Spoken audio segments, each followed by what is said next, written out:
Welcome back. Today we're going to go into chapter 4, taking a look at time, two types of time, psychological time and chronological time. Before we go into the discussion of time, I'd like to do a mini review of the previous chapter, Desires, Wants, and Have-Tos. In that chapter, we noticed a major distinction and very important and useful distinction between a desire and a want. And desire and want was compared to the polarities in the first chapter, feelings and emotions. A feeling as to a desire, as an emotion as to a want. In other words, our desires are in the interior private space. Nobody knows what we desire. We don't know what anybody else is desiring unless it's communicated through word or action. And just as an emotion is different from a feeling, the emotion is the external expression of a feeling. A want is an expression of a desire. It's a moving of desire into a state of action, either through overt behavior, moving something from here to here, or through planning to take an action. For example, I'm planning on having dinner tonight at 6, so I wouldn't say I have a desire, only a desire to do it. I want to do that because I'm actually planning to do it. But I have to wait till the earth spins me into that time that I'm calling 6. And we're going to go into that right now. Okay. So we're going to talk about two different types of time, psychological time and chronological time. And we'll start with chronological time. So we're going to go back into our astronomy lesson that we had in chapter 2 and take a look at what produces our sense of time. The seconds and the minutes and the hours of the day come from the rotation of the Earth on its axis. The Earth rotating 360 degrees every 24 hours. So if I'm standing on planet Earth here, this chair is going to represent planet Earth and I'm standing here. The Earth is going to rotate on its axis like this once every 24 hours, 360 degrees. And it's spinning, it's rotating at a speed of 1,040 miles per hour. So that's pretty fast. We're spinning around right now on planet Earth at 1,040 miles per hour. So I'm going to use my right hand to represent that motion of planet Earth. So it's a steady speed of 1,040 miles per hour. It doesn't speed up, never stops, nor does it go backwards. Unless, of course, you're Superman and Lois Lane has fallen into this crevice after the earthquake and he goes and spins the earth backwards. But that's fantasy. That would never happen. Maybe. So this is going to represent chronological time. It gives us the seconds, the minutes, and the hours in the day. Now, we also have the revolution of the earth going around the sun, and that gives us the days, the weeks, the months, and the years. And that's at a speed of 66,000 miles per hour. And in our discussion today, that's not going to be relevant. What is relevant is the seconds, minutes, and hours in the day. Okay. I'm going to jump a little bit here and say that there is no time in the material world, in the material universe. Time is a concept or a construct. The universe has no time in it. And so all materiality is existing in present moment time. For example, the eyes see what is. The eyes don't see past or future. The ears hear what is. The ears don't hear past or future. If I touch something, I'm having a sensation, a feeling in the immediate moment. Right? So all materiality and experience is taking place in present moment time. When thought operates like an organ of perception, like the eye or the ear, then we don't have any conflict, and I'm going to demonstrate that right now. So here we have, in the right hand is the spin of the earth, giving us chronological time. My left hand here is going to represent thought. So when thought aligns with what is in the moment, reality in the moment, there is no conflict. You can't have conflict. The word conflict starts with the prefix con, meaning with, and flict means to strike. So to have conflict, you have to have duality. You have to have something striking something. If you recall from chapter 1, when I borrowed Byron Katie's way of presenting the function of a feeling, I indicated that all disturbing feelings tell us that we are attaching to a thought sentence in the brain and story in the mind that's at odds with reality in some way. We took it as a hypothesis then, and I said I have a proof for that when we get to the chapter on time. Well, this is the proof. So when thought aligns with what is in the moment, you cannot have conflict. Right? Something striking something. So where does conflict come from? Conflict arises when thought creates psychological time. Psychological time through thought now operating as memory, past, or as imagination or fantasy, future. So when thought creates psychological time through memory and imagination, there is a risk of that thought containing within it some type of distortion or confusion, limitation, that would put it at odds with reality, hence the disturbing feeling. So it would be a distortion in my memory or in my imagining the future. And later on, we're going to take a look at worry specifically, which is thought imagining a future of how I don't want things to be. Okay? So the universe, the world, has no time in it. Time is a concept, a construct. Okay? So what importance does this have to realize that there is no time in the universe? That it's something made up by thought. Well, a lot of us, I guess we could say all of us, are operating as prisoners of time. What's meant by being a prisoner of time is this, that we tend to automatically carry our past into the present and experience it as our future. That's pretty common, the way we live our lives every day. So we think that the future comes out of the past, but in reality, the future does not come out of the past, it comes out of the present.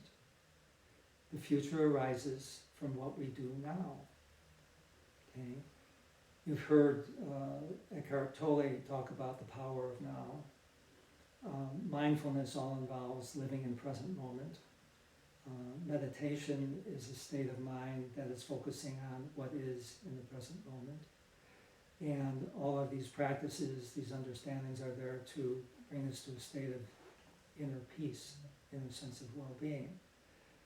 And if you just take the title of Eckhart Tolle's book, The Power of Now, we can understand how significant it is to recognize that the way that the universe operates, independent of human thought and prior to human thought, is through manifestation now, present moment. Okay, so what we're saying is that the past, when it enters into the present, will end up being our future. So if it's a positive past and we want a positive future, let's just let it automatically carry over into the present and become the future. If it's a negative past and we want a positive future different from that, we need to kind of reverse the movement of time. Instead of letting the past enter the present and become the future, we take a look at how we want something to be, our sense of the future, and bring that into the present. In other words, what we want for ourselves or anybody else in the future needs to begin its manifestation through being lived now, in the present moment. If you procrastinate today, you're likely to procrastinate tomorrow. If you take the action today, then the action is going to be carrying into tomorrow. Okay, and we're going to give a demonstration of that in a moment. But before I do, I want to ask my friends and colleagues, fellow therapists here, Josh and Raman. You may not have seen them, they're in the background, but I'm going to ask if there's any comments, thoughts, questions. Now do you have?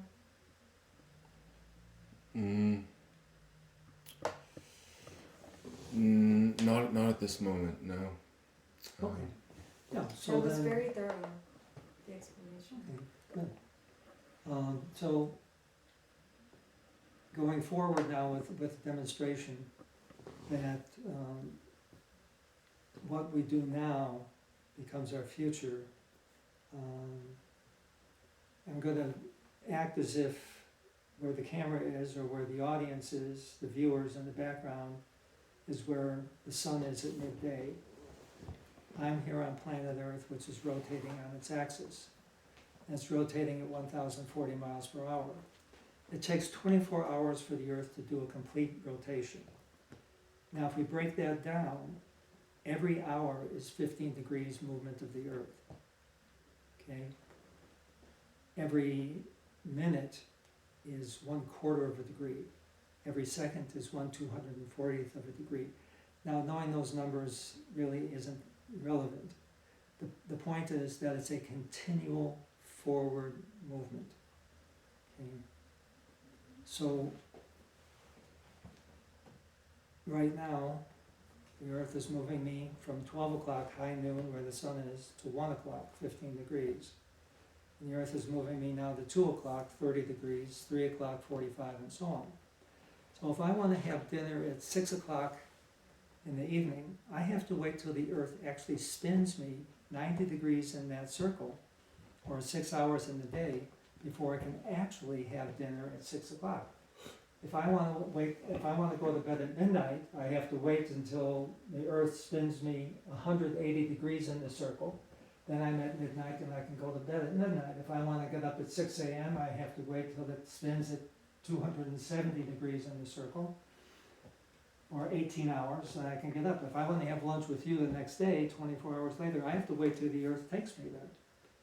In other words, it's the movement of the Earth itself which takes us into this thing that we call the future.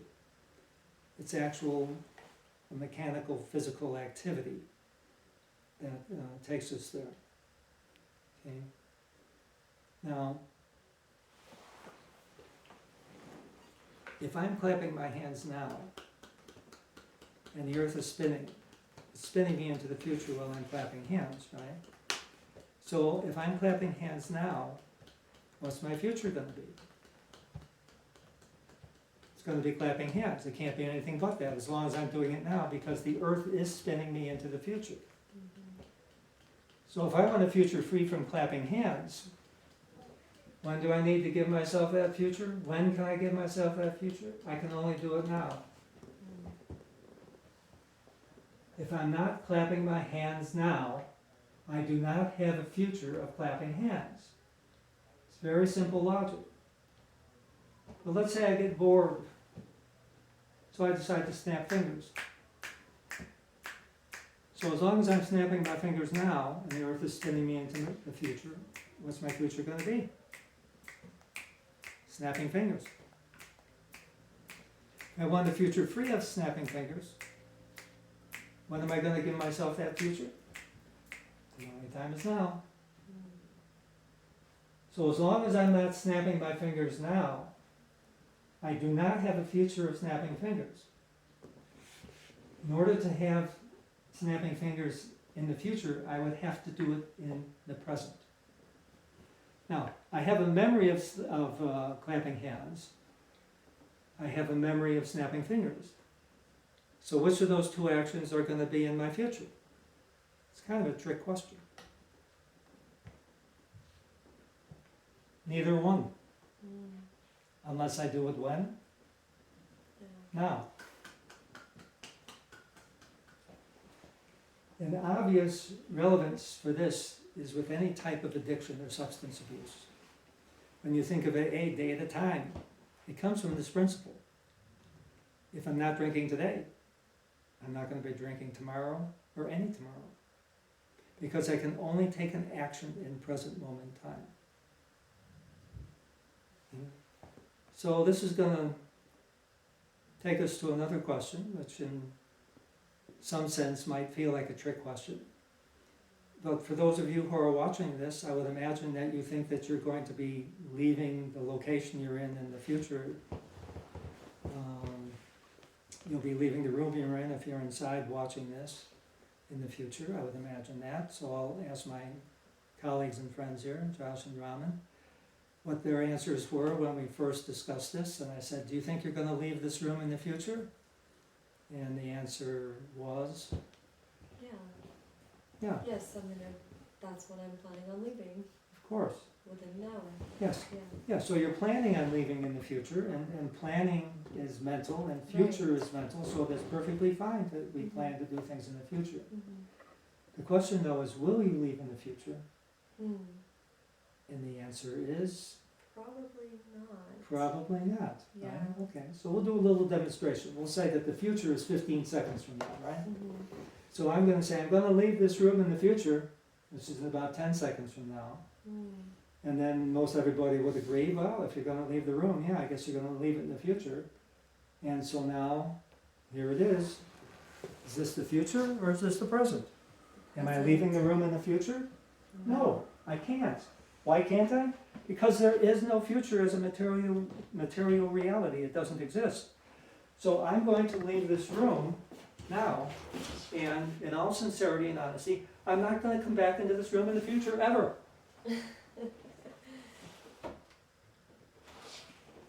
This is not the future. This is the present. You cannot take an action in the future. Mm. You can plan to take an action in the future because planning is mental and future is mental.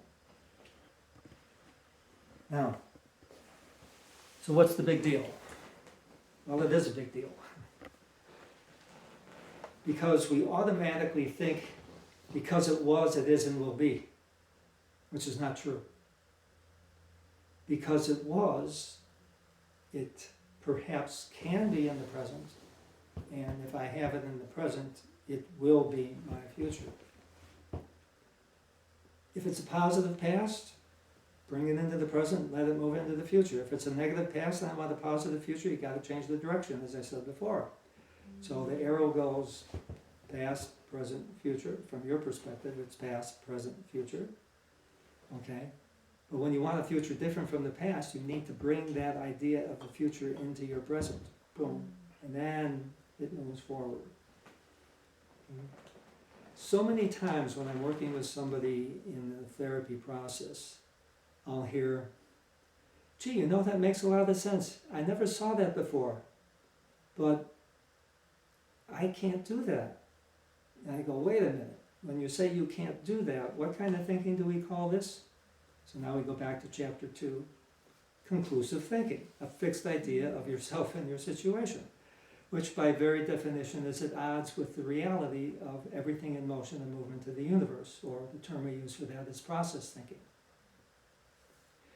So we get a new idea, and then we say, yeah, but. When you use the word but after a positive, it completely wipes out the positive and leaves you sitting with the negative that comes after the but. The only time the word but is useful is when you go from a negative into a positive. This is hard, but I know it's well worth the effort. That's a good use of the word but. You know, if you say, that's a great idea, but I don't think I can do that. I have just blocked the possibility for a positive experience for myself. Okay? So, very important to watch how we use the word but. But, I will say, if you want to recognize two opposing ideas, fine. Just don't connect it with a but. Put a period there. You know? You could say, I love you, but you have bad breath. Well, what's going to be in the person's brain? I have bad breath. So if you say, I love you, period. I also want to let you know that sometimes your breath isn't so great and you might want to check into that and see what you can do. So I have both ideas sitting there together. I don't have one negating the other. Thoughts, comments, questions so far? Yeah, pretty clear. Yeah, I'm curious how to, if we're prisoners, how do we get out? Ew. Okay, the most important thing for getting out is understanding the two different types of time, chronological time and psychological time. The universe has no problem in it whatsoever. There's only events taking place and motion happening. It's human thought that makes it a problem, usually based on our pleasure-pain principles. If we think something is pleasurable, it must be good. If it's painful, it must be bad. Well, no, not really. And we're going to go into that in chapter 5 when we take a look at how we make decisions based on pleasure versus pain or order versus disorder. So that's coming up next time. Yeah, so to get out of the present of time is to understand time, and going back into chapter 1, realizing that all disturbing feelings are really the intelligence of the universe, the body and the brain saying, human being, you've got to bring your editor in and begin to take a look at your story that's creating your disturbance, because believe me, no word, statement, event, situation, or person ever creates a feeling in us. It's the thinking of the brain that creates the feeling, and when it's that disturbing feeling, I'm at odds with reality. And I like the way Byron Katie puts it, when you argue with reality, you're only going to lose 100% of the time. So that's my answer, or at least that's one answer. You could have a whole discussion on that, actually. Does it make sense? That's great. Yeah. Appreciate that. Yeah. Also, you remember, I think I remember at some point you saying that an action in the present, say with substance abuse, Yeah. right? So you may consume alcohol in the present, right? And that action can have reverberations, Right, right? yes, So there's, in another present, there's still an experience of that reverberation, yes. right? Yeah, some actions taken in present will be played out over time. Yeah. It's just, it's the nature of material existence. So for example,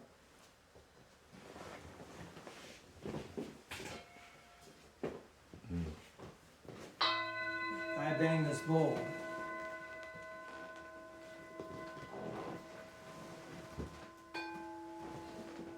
I don't know if you can hear that sound. So that's going to reverberate, Yeah. right? So that's my drink. Right. Right. And I have another drink. And that's going to continue on. So it's going to keep that pattern Yeah. sustained. Right. But if I say, hey, I've had enough of this, I've suffered enough, the people around me have suffered enough, I don't want to do this anymore, I'm not going to hit it today. I might still have some reverberating, ongoing issues coming from that. But as long as I don't hit it again, entropy will bring it to a close at some point. Yeah. Right? It's just like having, let's say you have an injury. Right. And you break your leg, surgery, cast. Yeah, for a while you're going to, carry that moment into your future until it heals. Right. But eventually, it will change. It has to change. Right. Right? Nothing in the universe stays forever. So that's a good point. Yeah. Thank you for that. Right. Okay, so I'm going to take a little break inside here and just see where to go next. Because I know there's a piece that's important, but I can't recall it right yet.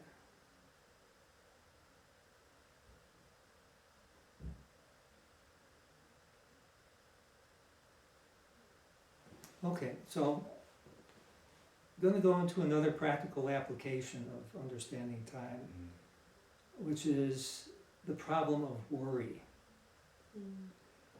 Worry is a story of how I don't want something to be. Worry is a product of the imagination. So when I watch this story taking place in my mind, it's no different from watching a story on television or in the movie theater. You're going to have feelings that go along with the story, whether or not the story is true. Okay? Because we're acting as if it's true, as if it's real, and the nervous system will respond. We went into this in chapter 1 when we discussed feelings and emotions. Okay? So worry happens, so here we have chronological time. Worry happens when thought now starts to imagine a future of how it doesn't want something to be. And I start to get anxious over here, let's say, or depressed, watching the movie, not realizing that it's simply a movie. Now, worry is what we call a cognitive feeling. So why is it a cognitive feeling? Because worry always involves a content, a specific thought content. And with that thought content, you have the feeling of anxiousness, anxiety, we call it fear. Okay? So it's a cognitive feeling. So worry, by definition, is always good and right. It's a feeling. And the function of a feeling is to expand consciousness of self and situation. So out of that deeper understanding and clarity, you can have a more effective and right response taking place. So when it comes to worry, the function of the worry is to inform me of how I don't want it to be, so I can come back into present moment time and ask myself, well, how do I want it to be? When I ask how do I want it to be, the thought content is of the future. The thought itself, as a thought, is taking place right now in present moment time. Okay? So I put my energy, instead of watching a movie of how I don't want it to be and getting anxious and doing this repeatedly because I'm unconscious of the fact that this is thought creating a feeling, trying to get me to see how I want it to be so I can take responsibility for bringing that into fruition. Okay? So instead of wasting time and energy with the worry, I trampoline that into planning. So now I'm planning my future. Planning is mental, future is mental. This is what we do every day. We plan things. We can't execute it until the time comes around for the action. Okay, but we can plan, certainly plan ahead of time. So let's use an example here. I'm a student, and test is, let's say this is Friday, test is coming up on Monday. I haven't read the book yet. I'm panicking that I'm going to fail the exam. That's the story of how I don't want to be. I don't want to fail the exam. I'm really anxious and terrified and miserable. Okay, and then I realize that negative feeling of misery has a positive function, which is to get me to bring my story back into present moment time, ask how do I want it to be. In this instance, I want to pass the exam. Then I ask myself, well, what steps do I need to take to move in the direction of giving myself what I want? Now notice the language here. What steps do I take to move in the direction of obtaining or getting what I want? It's not a demand, it's not a pressure, it's an invitation to take action steps to move in the direction of what I want. Why in the direction? We don't engage in conclusive thinking here that I have to pass the exam. I want to pass the exam, so let's see if I can have what I want. I want to be realistic. Maybe I can, maybe I can't. If I don't pass the exam, accept it responsibly. I didn't read, I didn't study, and so on. All right, and then I deal with the consequences. I don't have to get all wrought up about it. It's unpleasant, but I can deal with it. But the main point is to give myself the opportunity to experience that goal of passing the exam. So I figure out how much I have to read, how much I have to study. I put my energy into that instead of into worry. Okay? So the point we're making here is that worry is a positive experience inviting us to take the time to understand how we want things to be and develop the steps and strategies to move in the direction of achieving that if we can. And if we can't have what we want, it's really no problem when we're engaging in process thinking, but it is a big problem if we're engaging in conclusive thinking. Going back to chapter 2. Process thinking always has flexibility in it. If I don't get what I want, if it's not realistic and attainable, I just shift what I want. In other words, I don't have to imprison myself in my own desires, believing that I have to have this experience. That goes back into chapter 3 now, desires, wants, and have-tos. There are no have-tos in life.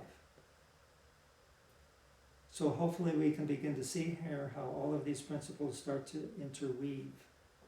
they come together to facilitate our being able to live our lives more intelligently, more meaningfully, and more successfully.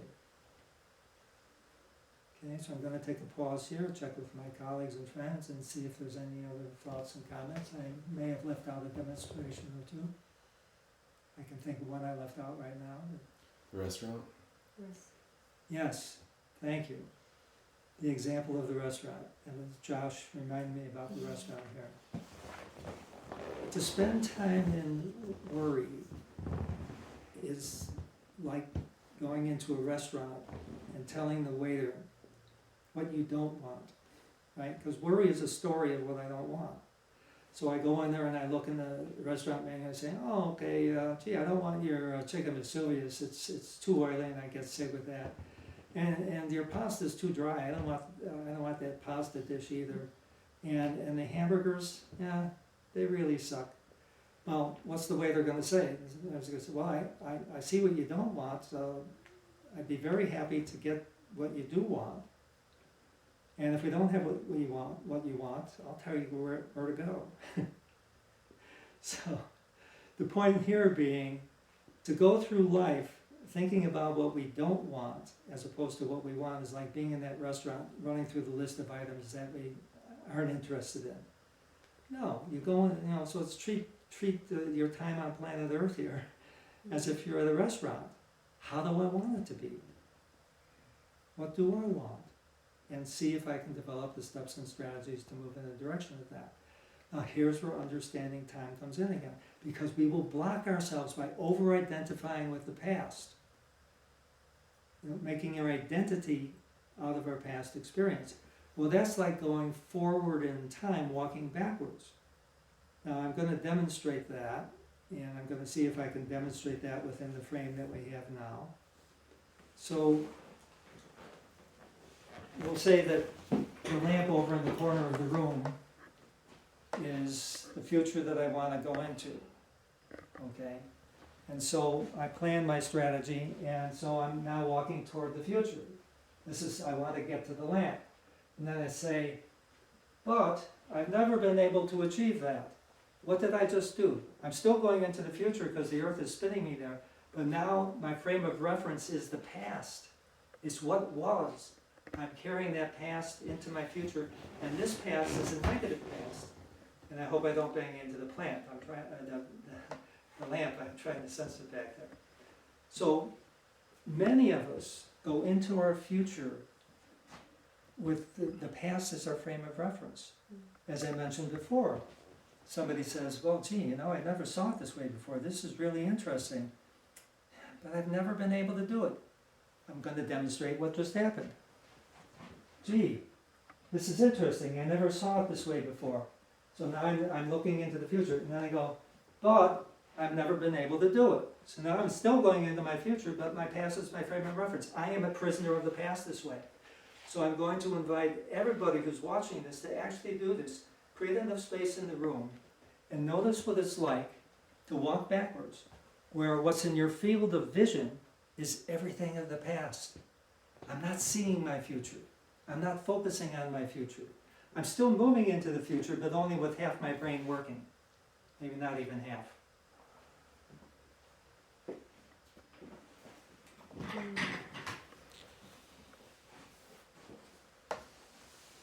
So the invitation is, turn around. It doesn't matter so much what was. It does matter what is.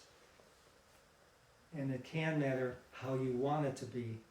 But to have what you want, it may be necessary to relinquish your attachment to a lot of the past that you become used to and familiar with.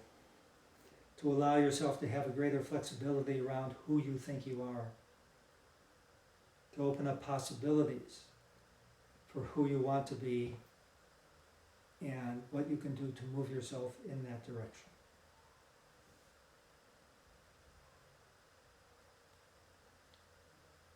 Any other thoughts, comments, questions?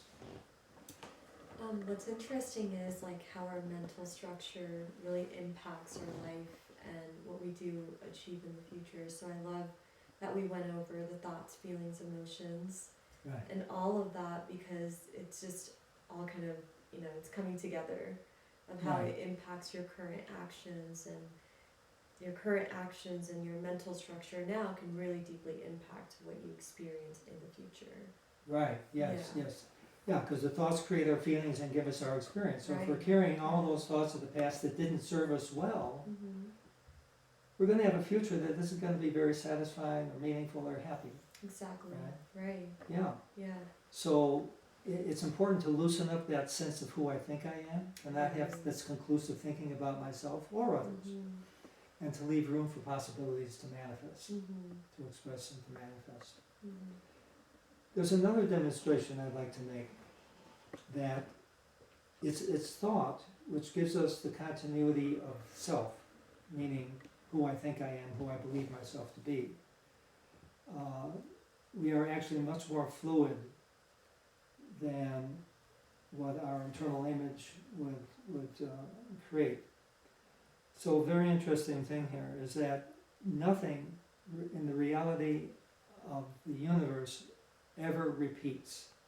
Now that'll sound strange. What do you mean nothing ever repeats? What do you mean nothing ever repeats? Well, you just repeated it. Oh no, I didn't. So here we are. We're going to go back to the spin of the earth. So the earth is spinning, rotating on its axis. Okay, every second is 1/240th of a degree. I snap my finger here. Then I would say, oh, I snapped it again. No. My thought makes it as if I snapped it again. And no matter how many times I snap it, it will never be the first. Earth is not going to go backwards. These people are not going to be in the same position they were when I snapped it the first time. Every time I snap it, it's new. It's brand new. Now, thought doesn't like that. Why? Because then I have a chance, and now we're going to get into a little bit of the mystical realm. I have a chance of not existing as a separate entity. Ooh, powerful. So thought likes to create continuity in order to feel secure in its existence. But now I'm getting beyond where I wanted to go today with understanding time. But ultimately, this does become a very deep spiritual awakening, to recognize that everything is really existing in present moment time and is very new, except for thought that would make it seem like it's the same thing. So I just want to make sure you got the point. Snap my finger once. That's the second time, it's not the first. That's the third time, it's not the first. Sounds the same, looks the same, but it's not the same. Okay? When you understand this, this goes back to chapter 2, conclusive thinking, and its cousin blame. It greatly reduces negative judgment, negative opinions, assessments of ourselves and others.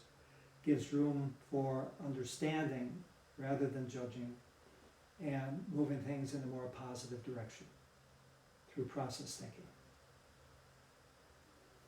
Okay? Any other things we might have forgotten here?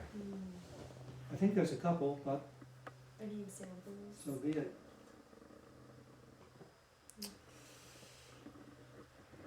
I can't think of anything.